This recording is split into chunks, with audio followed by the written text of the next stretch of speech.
Allo, inintle, mba, retle na, I muso dum. Muso tene bolo. Ha? Onke, muso tene fe. Alaka muso ko nokoya. Amina. Auniche, audanse. Welcome to another episode of Basic Bambara. Ntokoko Coleman.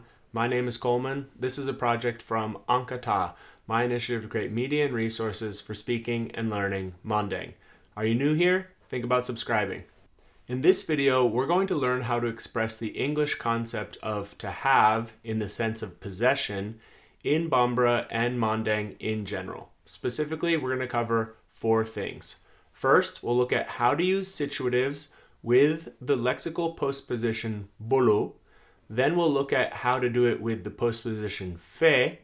After that, we'll look at 2 less frequent cases using the postposition kun, and then finally using the postposition la na. Think I go a little bit fast in this video. There's a link down in the description below that can give you access to a text, audio flashcards, and exercises that go along with every video in this series. Otherwise, ankata! In episode 13 of this series, I covered how to say things like nga negeso, meaning my bike, or den, meaning my child. But what happens if you want to say something like I have a bike or I have a child? In Bambara, this kind of thing is expressed with something that we've already covered, situatives. So think of sentences like Mobli be Bamako. A car is in Bamako. We're going to combine this with postpositions. Typically, there's 2 that we'll use, and that would be bolo, which comes from the word for arm, or fe, which comes from the word that has to do with direction or at the place of somebody, or more simply in French, the word chez. For starters, let's remember how situatives work. Mobili be Bamako, meaning a car is located in Bamako.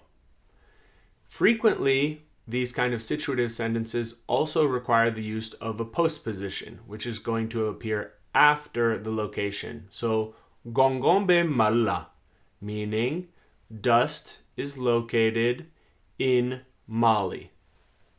Gongombe Malla.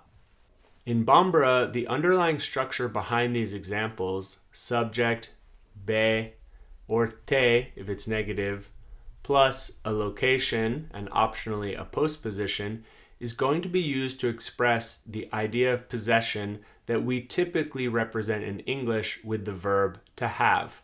What is tricky for beginners is that in Bambara, we're typically going to do things the other way around from in English. That is, instead of saying, I have a car, we're going to say something akin to, a car is with or at me. That is, we start the sentence with the thing that is possessed, and we end it with the possessor and a postposition like bolo. For instance, mobli bem bolo, meaning I have a car, or more literally, mobli, car, be is located bolo, my arm. So a car is located my arm. Mabli bem bolo.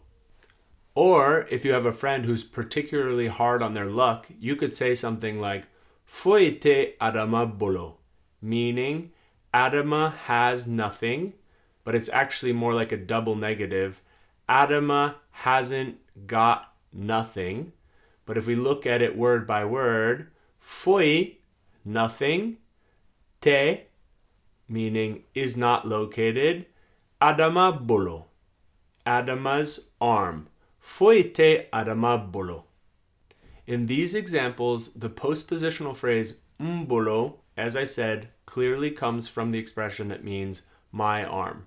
For this reason, some people think that it's helpful to conceptualize it a little bit like the English turn of phrase on hand, as in, I have something on hand, I possess it.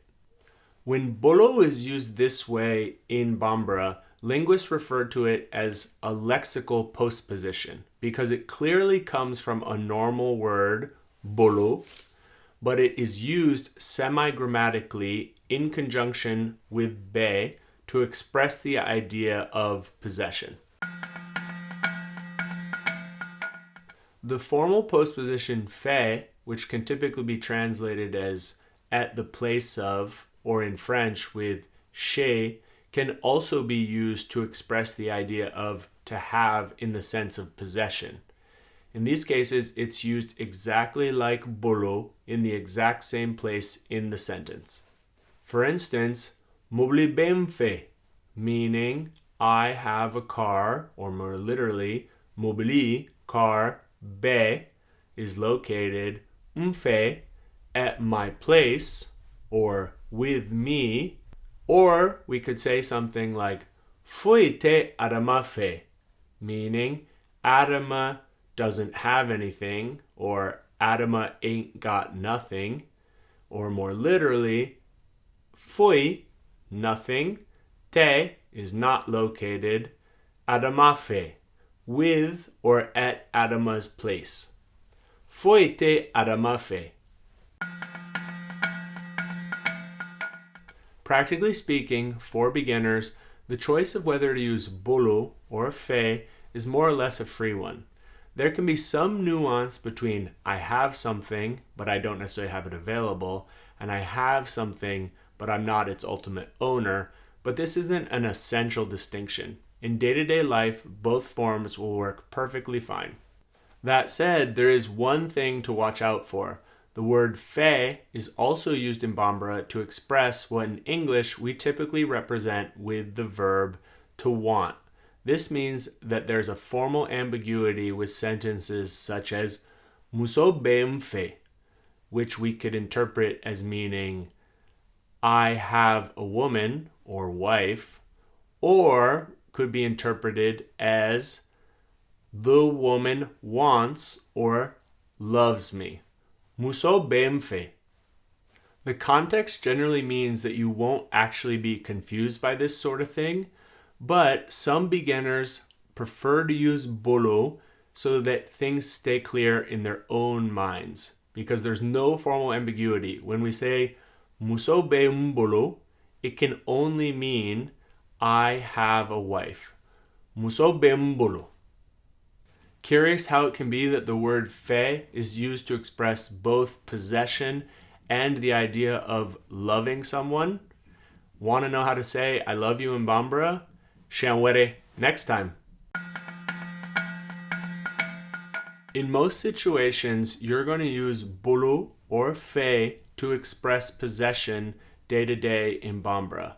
That said, because it'll be helpful down the road and we're already doing it, let's look at two other postpositions that can be used and translated into an idea of to have or possession in Bambara. In cases where you need to express the idea of I have something on me, as in I have something in my pocket right now, you can use another lexical postposition which, like bolo, comes from a body part, kun, which means head. Kun will slot into the exact same spot that bolo and fait did in the examples we saw above. So for instance, someone might say, wari ben kun, meaning I have money on me, or more literally, money is located my head, or something like money is located on my head. Wari ben kun.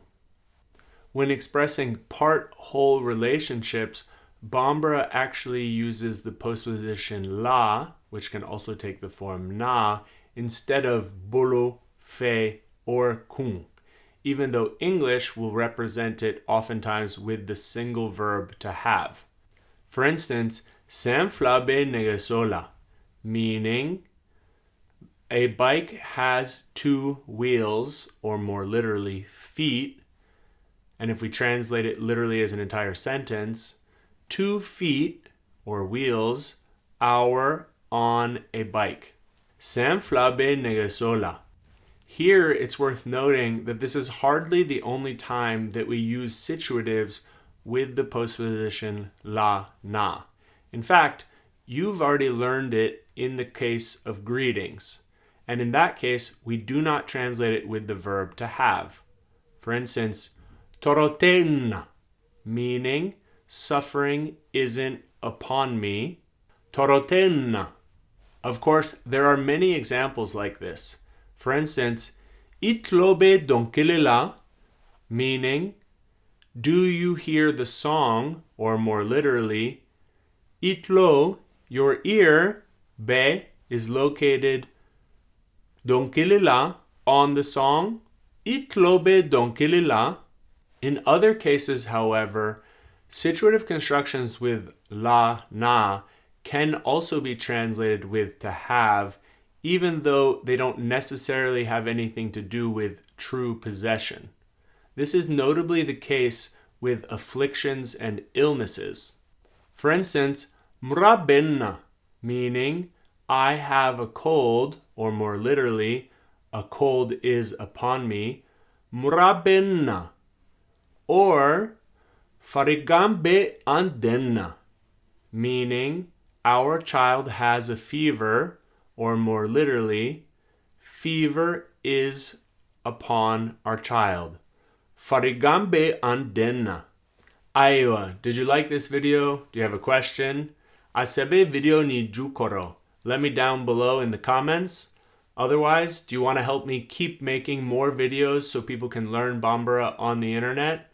There's a link in the description below. You can become a patron. Note, nka fuli bauye, alaka wati were yirana kambe.